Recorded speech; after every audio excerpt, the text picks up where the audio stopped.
Mr. President of Redstone Realty Solutions. Tell me about the Madison market. You and I haven't done a whole lot of talking before this, so this is going to be very genuine, very authentic in my opinion. Seems like it's a sleepy market. Tell me what's up here in Madison. Depends on what you call sleepy. But yes, so it's a little weirder, but we always kind of see it like this around this time of year. Okay. Our schools are getting back in session. Yeah.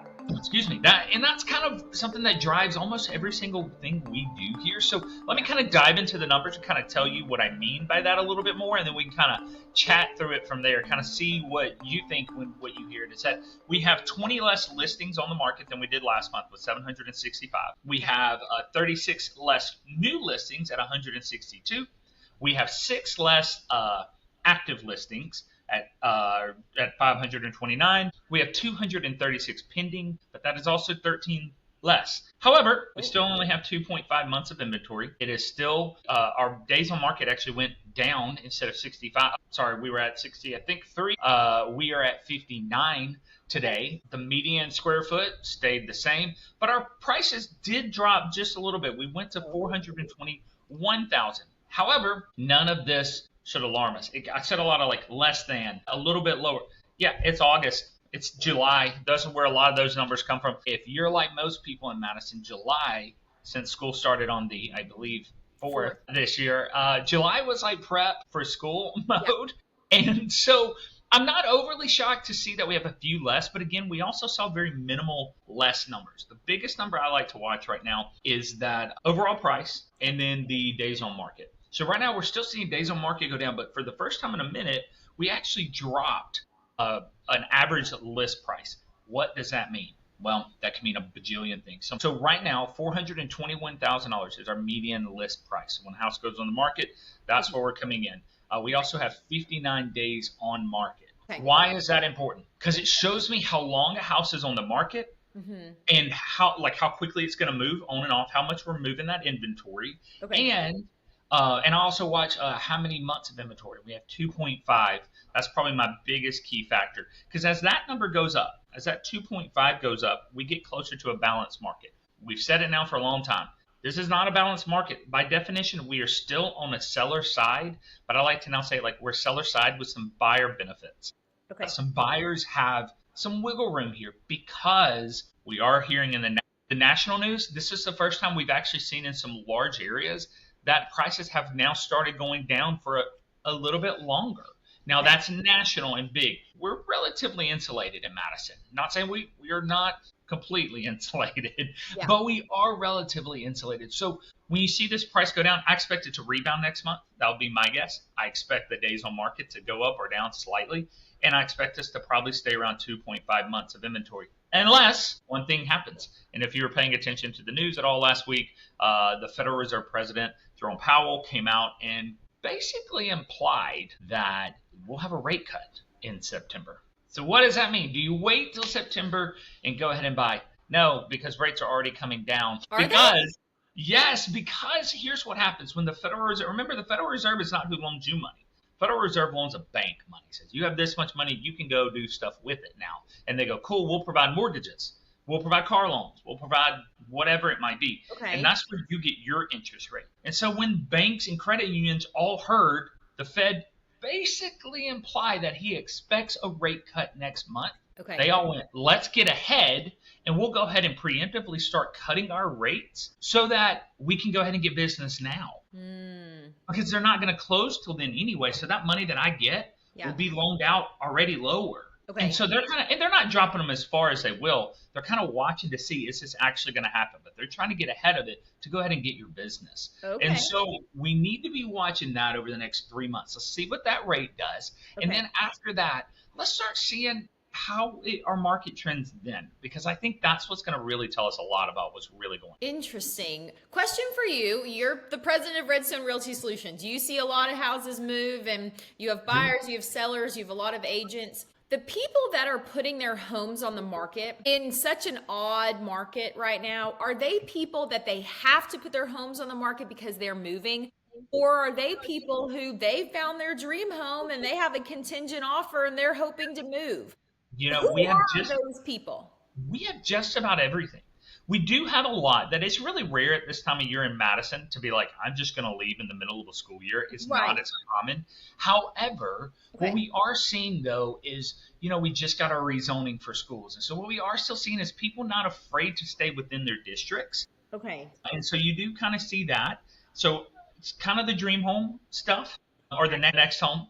There's not a forever home. There's the next home. I know no matter what anybody says, oh, this is my forever home. No, you'll always find something. And so you have a little bit of everything. We have some who have to move, and we have a lot who are just choosing to, and we have a lot who are being pulled into the area still. Sometimes they're driving around and seeing buyer incentives. A lot of these builders are trying to incentivize buyers. And so they're coming in and going, I'll give you a fence, I'll give you a fridge, I'll give you blinds, I'll give you. And when that happens, then the buyer might go, hey, I'm willing to move. It's not that big of an upturn in my family. So kind of a little bit of everything right now. Another question for you. I have several friends who are agents. Their listings are not moving. Their buyer or their sellers are a little stressed. Like, what can we do? What can we do? They're having open houses. Nobody is showing up to these open houses. Like, nobody across several of my friends who are agents. Speak to agents. What are they supposed to do? Yeah. So first thing I would tell, and I tell all of our agents this too, open houses, buyers and sellers, I want you to hear this part too. Open houses very rarely are for you. Very rarely does an open house generate the buyer. Very, very rarely. I think the stat is less than 2% of the time. Kidding. Yeah, but because, especially in today's world, most people are like, I'm on Zillow going, I want to see that house. So they've seen it. And so open houses aren't what they used to be. So why do you have an open house? So an agent who sits at a house has people come in, and they come in and you go, do you have an agent? And they go, no. And you go, great. What are you looking for? Is this your house? And they go, no, it's not my house. And that agent says, you know what? How about I follow up with you next week and I show you some houses that are much more your liking? And now they've gotten a client out of it. And so that's one of the biggest things I always like to remind people is open houses very rarely generate any business. Now, how do you move a house? Yeah, very, very rarely. Now they do. How do you get people to them? Well, that's where you've got to start incentivizing. Everybody loves a giveaway. Everybody loves a raffle. And so we'll see a lot of those. However, we actually are kind of doing some studies on should we change when we do our open houses? Because here's the truth. A lot of people do it on Sundays or Saturdays, 2 to 4, whatever it might be. Right. Starting this Saturday, I'm not leaving my TV from 2 to 4. Sunday, I ain't leaving my TV from 2 to 4. And so I think that we've got to realize that maybe it's time to reevaluate when. We're seeing some of our agents do it at 30 till 6:30 on a Tuesday. Yeah. So that when you're on your way home from work, you just go, hey, I'm going to swing through that open house. I'm going to take a quick look at it. Trying to put it in front of them at a better time. You do still want to incentivize. However, you've got to get the information out there that you're doing a giveaway. So you need to advertise your open houses. I have a suggestion, and I don't know how many people have done it, but I have always wanted, I was about to do this right when COVID hit, and so we couldn't. I want to create what I call the Nosy Neighbor Hour. Here's what I mean. Let's say I'm doing my open house on a Saturday, 2 to 4, like I just said. I'm going to go canvass your whole neighborhood the day before with flyers that's got a picture of Miss Kravitz from Bewitched, who's always looking out the window. Yeah. And it's just going to say, hey, we know you want to know what's going on here. Yeah. So why don't you come from 1 o'clock? We'll have snacks. We'll have giveaways. From 1 to 2 is Nosy Neighbor Hour. And now what I like about that is the hope is people show up about 30. And when I walk in, I know they have a house. And as an agent, I also know they're coming to look at this house for a reason. Are they interested in selling? Are they interested in buying? Is this a place I can get a client? And number 2, what I realize is I have to treat them differently than the people that come in from 2 to 4. And then the real final hope is that they're still hanging around there at 2 o'clock. And then I have other people coming in at 2 o'clock. And now it increases their urgency to buy. So that's always been one of my goals is to push out an open. I've never gotten to do it myself. I think it would be fun, man. I think go out there and just call it what it is. Neighbors, we know you're going to go to the open house. We're not shocked when you come in and we go, do you need, no, I live next door. I knew they did some renovations and I want to see them. Like, okay, cool.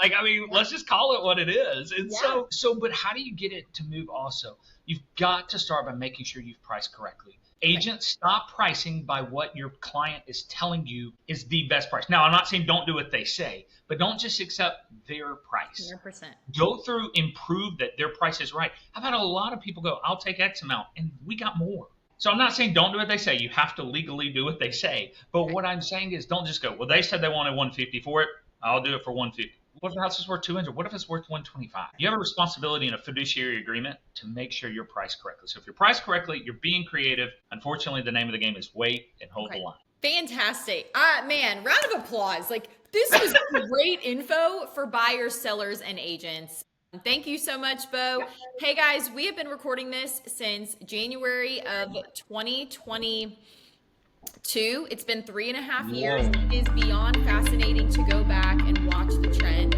So head to allthingsmadison.com every single month. These are on allthingsmadison.com, our YouTube platform. Then, of course, you see the highlights here on Facebook and Instagram. Go back, check it out. Get educated, make plans for your home. And of course, if you need extra advice, reach out to my friend Beau Miles. Thank you so much for joining us, and we'll see you next month. See you guys. Bye.